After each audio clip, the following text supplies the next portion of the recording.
Все, мынау көрініп тұрса, давайте бастайық.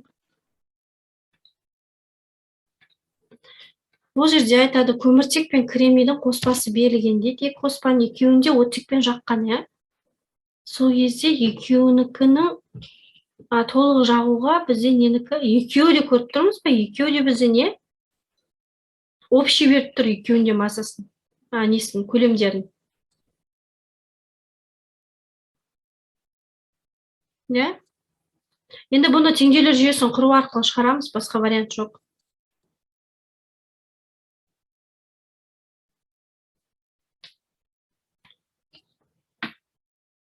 Хорошо, давайте бастик. Біріншісі кремний, көміртек и кремний, да? Екеуінікі оттекке қосқан, мынаны да оттекке қосқан.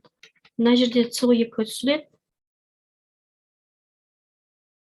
И мына жерде де не түсіледі? Кремний O2 түсіледі. Кремний O2 тұнба.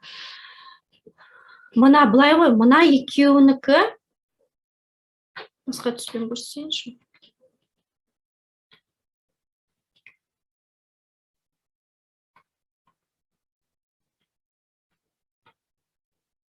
Міне мына екеуінің бізде несі?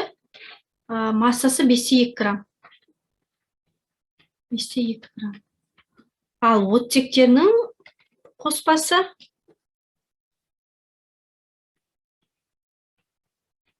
міне бұл екеуі қаншаға тең? 672-ге тең. Мынанікі грамм, ананікі литр. Енді көміртек пен кремний масса қатынастар. Бірінші массасын тауып алып, содан кейін қатынаспақ. Енді мынау дегеніміз X дейтін болсақ,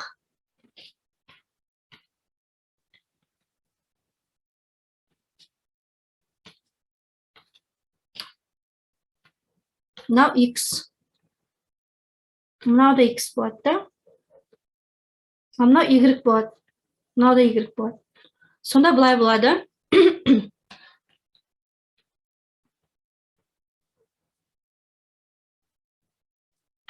Бірінші біз нені тауып аламыз? Азоттың зат мөлшерін тауып аламыз. Оттектің деген. 672 литрді бөлім 22,4-ке. Значит, бұл 0,3-ке тең ғой, я?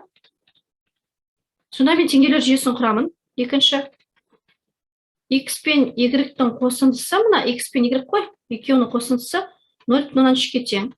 Ал енді масса мен келесін қосу керек. Массасы көміртектігі қанша? 12, я?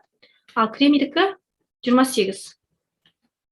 Сонда 12X плюс 28Y ол нешеге тең? Массасы қанша деді? Мана 5,2 деді. Түсінікті, мына теңдеулер жүйесі? Иә. Все, енді ары қарай есептеймін. Бұл жерде екінші мына нені 12-ке көбейт жүрсем болады. Не үшін? Себебі қысқартып жатырмын. Мынаны көбейтемін 12-ке. Ой, кешір, үстіндегісін деген. Не үшін? Себебі 12X пен мен қысқартып тастаймын. 12-ке көбейтемін. Мына 2 деген есептеміз. Мына жақта көрсетейінші. Сонда менде былай болады ғой, да? 12X плюс 12Y 0,3-12-ке бөлгенде қанша болады?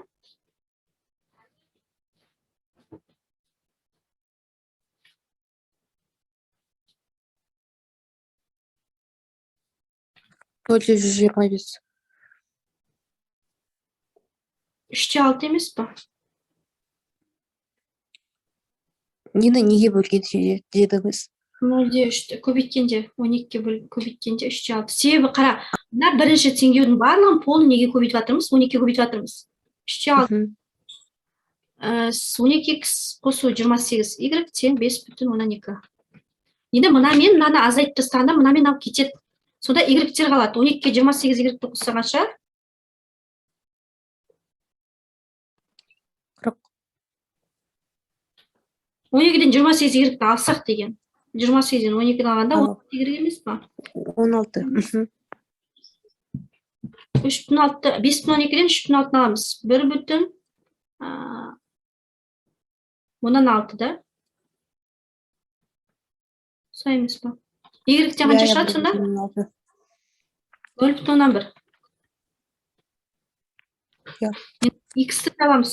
X тең 0,3 азайту. Y кетті ғой мына жерден. Осы жерден 0,3-тен 0,1-ді алғанда X ол 0,2-ге тең болды. Бұнылардың барлығы мен үшін тауып жатырмын. Қатынастарды табу үшін, иә? Мгм. Массалық қатынасын деп тұр ғой, еще маған массасы арқылы табу керек.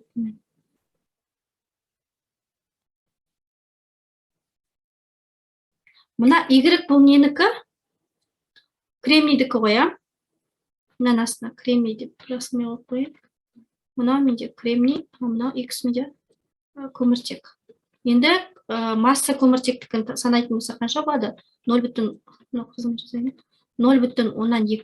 көбейтілген 12, иә?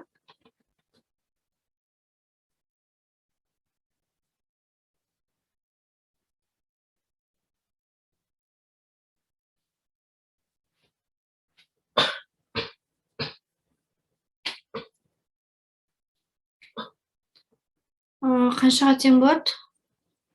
2,4 ғой. Мына Y қаншаға тең?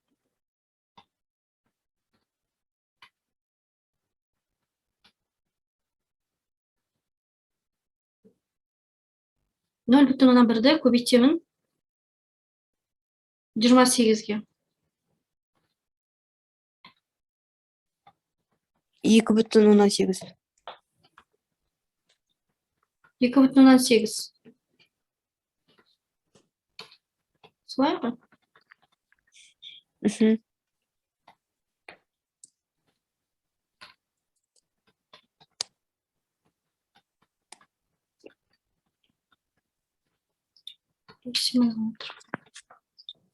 Короче, түсіндер, бұл жер 28, ол 2,18 шығады.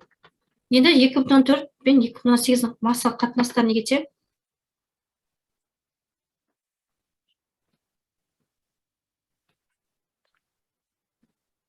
Бұл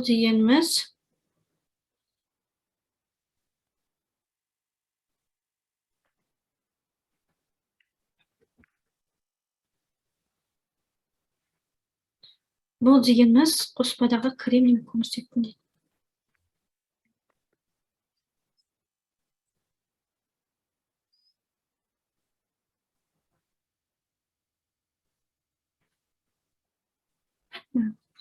Кремний и көміртекті.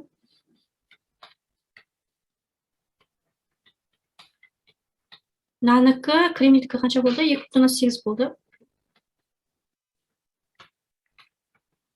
Былай ғой, мынау 2,8 болды. Мынау 2,4 болды. Мына 2,8 2,4-ге бөлгенде оның қатынасын 7 мен 6-ның қатынасы болмай ма? Екеуінде нешеге бөлдім? Иә. 0-де 4-ге. Сол ма?